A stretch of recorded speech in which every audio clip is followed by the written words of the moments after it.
Well, I think they should be contacting a lawyer because what they're getting is a legal offer to make a contract. And what they're being doing is asked to contract potential rights that they may have.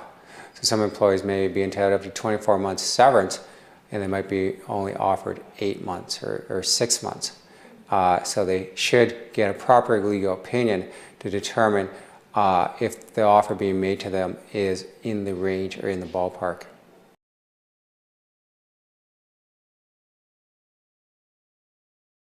Probably not enough. What you see with some employers is that they will play the odds.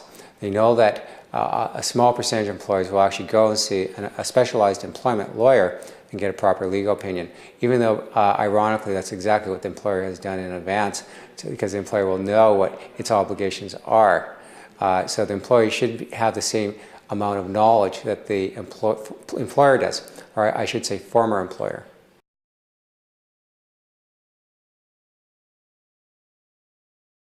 Well, they're thinking dollars and cents, and they know they have a legal obligation, they have a legal exposure, but they're trying to reduce it, and that's why they make the offers that they do.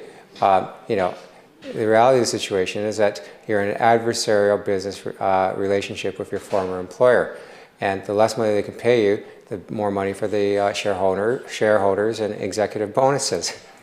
So if you're the employee, you probably want the money for to cover debts, cover emergencies, to pay your mortgage.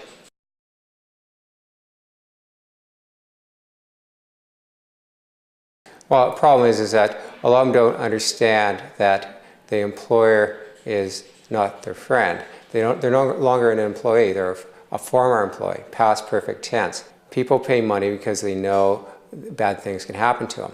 And one bad thing that could happen to employers is that they could have to go to court and pay the employee's legal fees.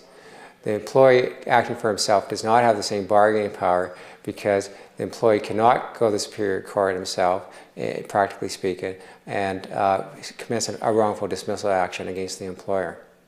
So the employer has to know bad things can happen to it, and because they know they could face exposure, they're more inclined to pay the employee what he or she should be getting.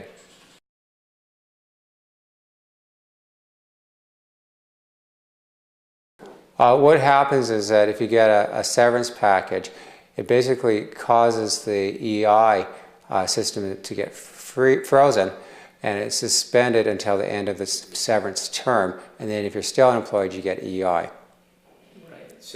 So basically it throws back the time before you can collect it. So let's say you have 12 months severance. Well, the time to collect EI is suspended by 12 months.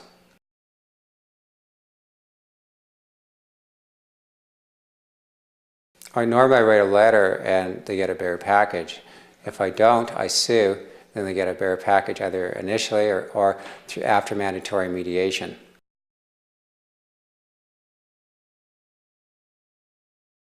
Well, first of all, because the employer has to prove cause, because the employer has to prove the employee has not mitigated his or her damages, it's hard for an employer to win.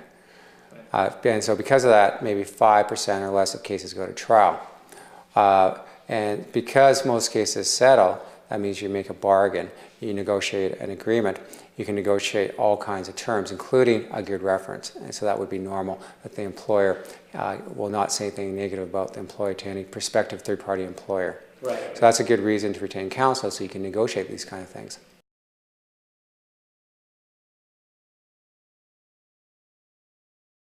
Well, I think it's, like I said, I think it's important to be on a level playing field with your employer.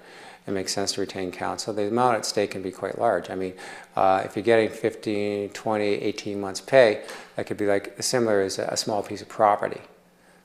So you want to do it right.